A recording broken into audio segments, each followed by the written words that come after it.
30 లక్షల ఖర్చు పెట్టా. ప్రజాసేవే తనకు పరమావధి సర్పంచ్ గా గెలిపించండి, మరింత అభివృద్ధి చేస్తా. హస్తాల్పూర్ సర్పంచ్ అభ్యర్థి నరసింహారెడ్డి. మెదక్ జిల్లా వెల్దుర్తి మండలంలో హస్తాల్పూర్ గ్రామంలో సర్పంచ్ అభ్యర్థి మాధవరెడ్డి నరసింహారెడ్డిగా గ్రామస్తులు ఏ పదవి ఇవ్వకుండా ఎన్ఆర్ఐ చక్రధర్ రెడ్డి, వంశీధర్ రెడ్డి సహకారంతో కన్న గ్రామం కోసం 30 లక్షల ఖర్చు పెట్టా. ప్రజాసేవే తనకు పరమావధి, సర్పంచ్ గా గెలిపించండి, మరింత అభివృద్ధి చేస్తా. హస్తాల్పూర్ సర్పంచ్ అభ్యర్థి నరసింహారెడ్డి. మెదక్ జిల్లా వెల్దుర్తి మండలంలోని హస్తాల్పూర్ గ్రామంలో సర్పంచ్ అభ్యర్థి మాధవరెడ్డి నరసింహారెడ్డి గ్రామస్తులు ఏ పదవి ఇవ్వకుండా ఎన్ఆర్ఐ చక్రధర్ రెడ్డి, వంశీధర్ రెడ్డి సహకారంతో కన్న ఊరి కోసం సుమారు 20 లక్షలు ఖర్చు చేశారని హస్తాల్పూర్ టీఆర్ఎస్ గ్రామ సర్పంచ్ అభ్యర్థి మాధవరెడ్డి నరసింహారెడ్డి తెలిపారు. శుక్రవారం గ్రామంలో ప్రచారంలో పాల్గొన్న ఆయన మాట్లాడారు.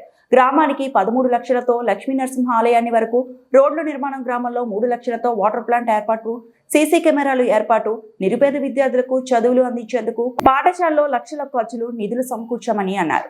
నాకు జరగబోయే సర్పంచ్ ఎన్నికల్లో గెలిపిస్తే గ్రామాన్ని ప్రభుత్వం తరపున, తమ సోదరుల తరపున మరింత అభివృద్ధి చేస్తామని ఆయన అన్నారు. తనకు ఉంగరం గుర్తుపై ఓటు వేసి గెలిపించాలని ప్రజలకు విజ్ఞప్తి చేశారు.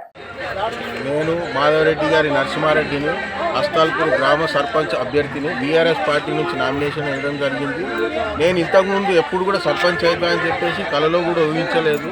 అయినా సరే నేను అది దృష్టిలో పెట్టుకొని కాకుండా మామూలుగా నా సొంత ఊరికి ఏమైనా సాయం చేయాలనే ఉద్దేశంతో గత 4-5 సంవత్సరాల నుంచి ఊరి మీద కొన్ని లక్షల రూపాయలు ఖర్చు చేయడం జరిగింది. సీసీ కెమెరాలు అనుకోండి, వాటర్ ప్లాంట్ అనుకోండి, మా దేవాలయానికి రోడ్ అనుకోండి, పేద ప్రజలకు చాలామందికి నేను తాళిబొట్టులు ఇవ్వడం జరిగింది. చదువులకు సాయం చేసినాను, మా స్కూల్కు ఫర్నిచర్ డొనేషన్ చేసినాను. ఇంకా చాలా కార్యక్రమాలు చేద్దామని ఆలోచనలు ఉంటుంది. అనుకోకుండా ఈ సర్పంచ్ ఈసారి ఆఫ్టర్ 38 ఇయర్స్ మాకు రిజర్వేషన్ అన్రిజర్వ్డ్ సీట్ వచ్చింది కాబట్టి సరే అధికారం ఉంటే ఇంకా మంచిగా చేస్తామనే ఉద్దేశంతో నేను ఈ సర్పంచ్ దానికి నేను నామినేషన్ వేయడం జరిగింది. ఇక ముందు కూడా నేను గ్రామ పంచాయతీకి నా సొంత నిధులు అనుకోండి, గవర్నమెంట్ నుంచి ఎంత వస్తే అంత తీసుకొచ్చి తగినంత నేను అభివృద్ధి చేస్తానని చెప్పేసి నేను అందరికి మా ప్రజలకు విజ్ఞప్తి చేస్తున్నాను.